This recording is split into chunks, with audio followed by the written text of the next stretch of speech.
organic, unpredictable, unknown, lovely, beautiful, a sense of fulfillment. This is part of the pleasures of life and not the chores of life.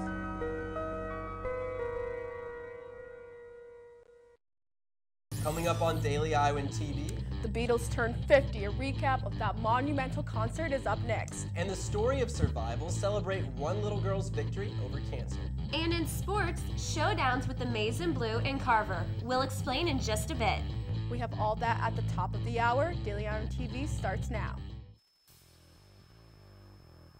I'm Tom Brokaw. For more than 100 years now, the University of Iowa community has been waking up to the Daily Iowan. Today, it's the largest newsroom in eastern Iowa. And now you can see the news every night on Daily Iowan TV and get it anytime worldwide at dailyiowan.com.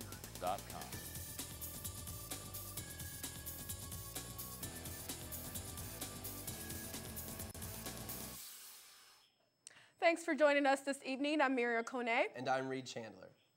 For the past 2 weeks, we've been telling you stories about the UI Dance Marathon, its triumphs, the people behind it, and those children who are the purpose for the entire effort. Ahead of tomorrow's big event at the Iowa Memorial Union, we bring you one final story of survival, this time a little girl who couldn't even walk yet, who danced through disaster and still graces the stage every year.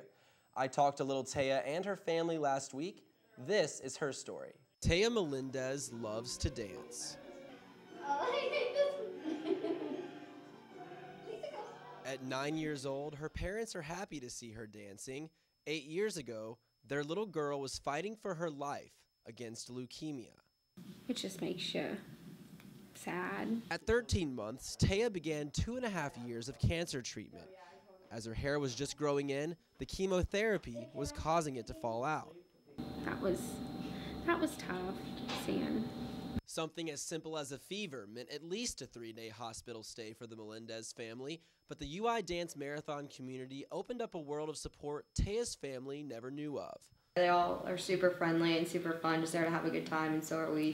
And while watching their little girl cope with cancer wasn't easy, for Taya, her memories are happy ones, like when her dad took her exploring around the hospital and they got lost. We had to wait for somebody to open the door. And when the music therapist came to visit and lit up the room with sound. She gave me like this little thing that's like stuff in it and you shake it. And when she was about to leave, I went to give it back. Now in the 3rd grade, Taya is in remission, and Dance Marathon would call her graduated. She has a normal life. You know, from a year old to 8 years old, I mean, you just can't believe you're there. But she still loves to dance, and this year, she and her family will attend their 7th big event at the Iowa Memorial Union. The stories of other families helps Taya's family put one foot in front of the other. We all kind of help each other, you know, kind of move forward. Thanks to Dance Marathon, their community, and their bond as a family, they're all still dancing. And as I learned, Taya has some moves. Reed Chandler, Daily Iowan TV. And Daily Iowan TV will bring you coverage of Dance Marathon this weekend throughout the entire 24 hours. Tomorrow marks the 20th year Dance Marathon has rocked the University of Iowa campus. Daily Iowan TV Megan Sanchez caught up with some dancers to get the scoop on what they're doing to prepare for the big event. Tomorrow night is the night. After months of planning, fundraising, and work, Dance Marathon 20 is finally here, and everyone seems to be pretty excited. I'm so excited. I'm really excited. I'm super excited. And they should be. Standing on your feet for 24 hours can take a lot of energy. To celebrate the 20th year, executives have planned an alumni reception. Dance Marathon is getting to a point where almost everyone who participates knows someone who did it before them, whether it's their parents, siblings, cousins, or friends. It's really nice to see how strong that bond and that belief and the desire to help others can be passed along. I think it really showcases, especially when it comes to parents passing it on to children, what a great common bond that you can create between you, your family, and Dance Marathon. Keeping the tradition alive, Dance Marathon 20 will feature various acts of entertainment, family stories, and of course, the big reveal of dollars raised. Over 2,000 University of Iowa students come together to participate in Dance Marathon. They dedicate their time, their energy, and their hearts And they do it all for one reason. Megan Sanchez, Daily Iowan TV.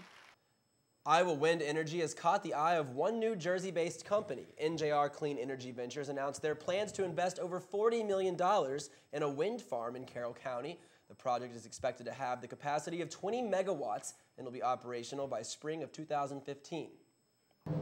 And now, here he is, Ed Sullivan. That was 50 years ago today when 70 million Americans met the Beatles for the first time. Today, the Ed Sullivan Show Theater in New York City displays a special marquee duplicating the same one that night. A signed piece of backdrop from the Beatles' first American concert is up for auction today in commemoration of their first ever debut. Auctioneers say it could be sold anywhere from $800,000 to $1 million. And still to come, Jeopardy's success for one University of Iowa advisor. Her story is next. And highlights from Hawkeye wrestling coach Tom Brand's meeting with the media this afternoon. But first, let's check in with Brandon Bittner in the weather studio for the latest. Brandon? Thanks, guys. It looks like Punxsutawney Phil is holding true to his word. Winter is here to stay for the foreseeable future. We are out of the polar vortex, but chilly conditions continue to hit Iowa. Tomorrow morning will start off at -6 degrees, increasing to 5 degrees in the afternoon. Friday night will bring cloudy conditions with a temperature around 3 degrees. This weekend has a chance of some snow on Saturday, but temperatures will reach a high of 26 degrees. The rest of the week will stay in the lower teens with no precipitation. We end the 6-day forecast with a promising high of 23 degrees on Wednesday. That's your weather for the week. Enjoy your weekend, and back to you at the desk. Thanks, guys. UI advisor Sarah McNitt was a very successful contestant on Jeopardy last month. In fact, she won. But she didn't compete on the show just for the fun of it.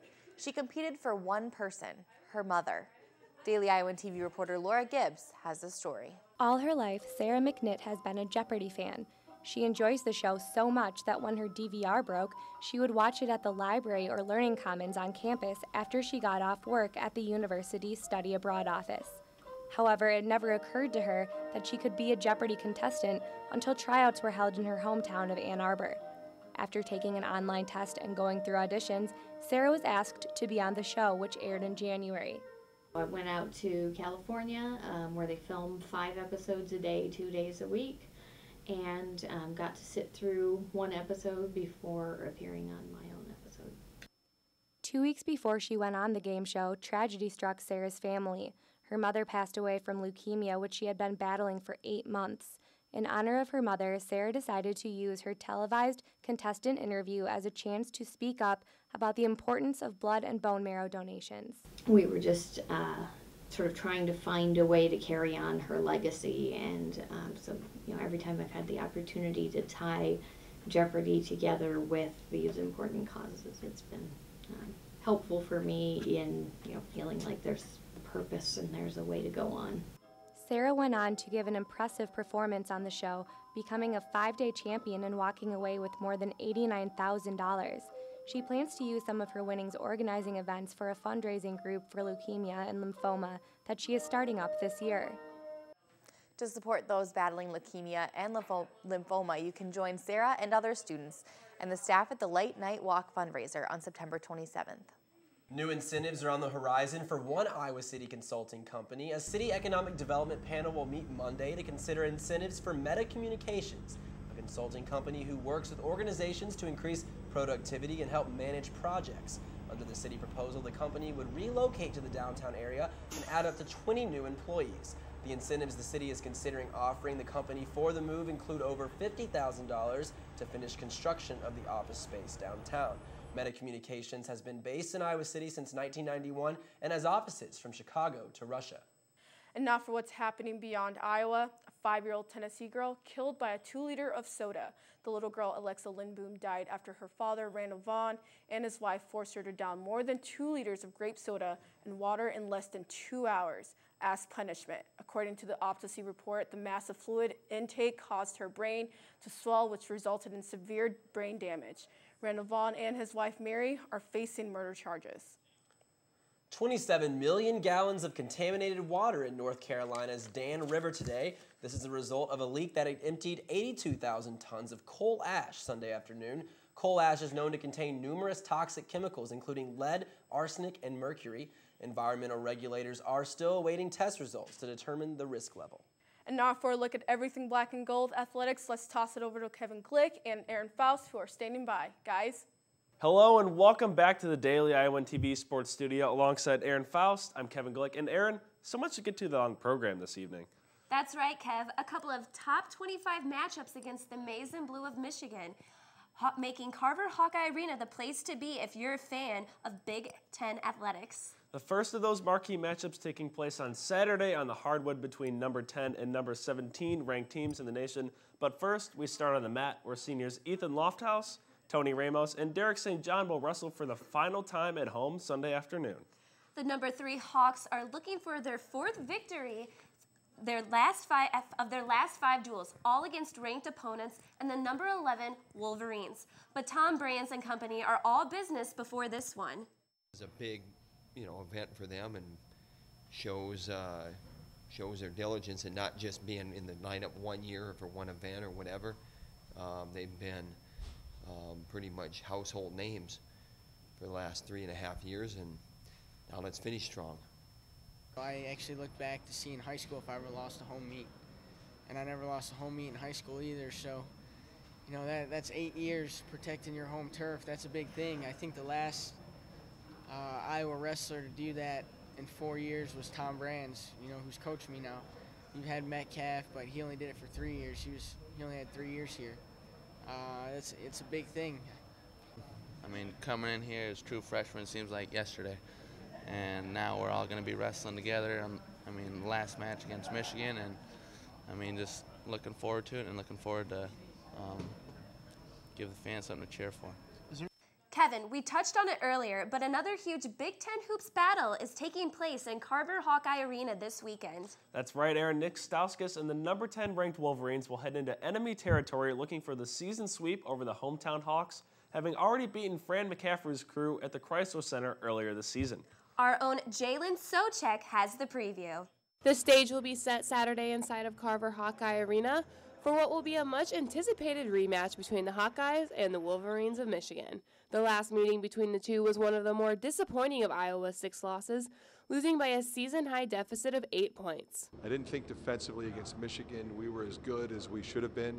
We didn't play very well against Michigan. They played very well, and it's tough to win on the road, and it shows a lot of character in the guys on our team to bounce back like we did. This time around, it'll be Iowa with their home court advantage, but a lot has changed in 2.5 weeks since their last meeting. For starters, the Wolverines were ranked at the 21th spot in the AP poll, but this time the number 17 Hawkeyes are pulling for an upset over the now 10th ranked Wolverines. Since then, Iowa has 2 wins, but also 2 back-to-back losses at home. Well, you always want to protect your home court.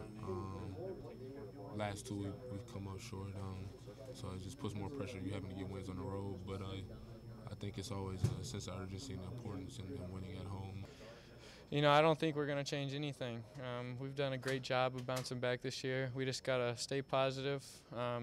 There's a lot of things to learn from this game. We're definitely going to break down the film, take a business-like approach, and not dwell on this loss. The Wolverines have 3 wins, including taking down top-ranked Michigan State, but also a pretty disappointing loss to Indiana, 63-52, where the Wolverines were held to the fewest points on the season.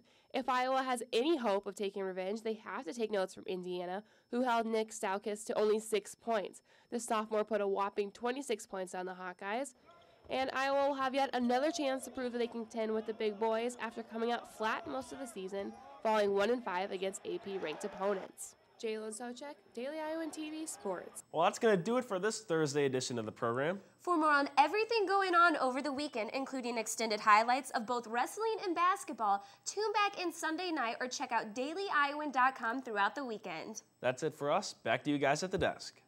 That's all we have for you tonight, but be sure to catch Friday's edition of the Daily Iowan. Read about some recent archaeological finds in Hubbard Park. And read about what local lawmakers think about the proposed law to lower the legal age of gun possession to 12. Well, thanks for tuning in this evening. We'll be back at the same time on Sunday, or you can catch us anytime online at dailyiowan.com. Have a great night.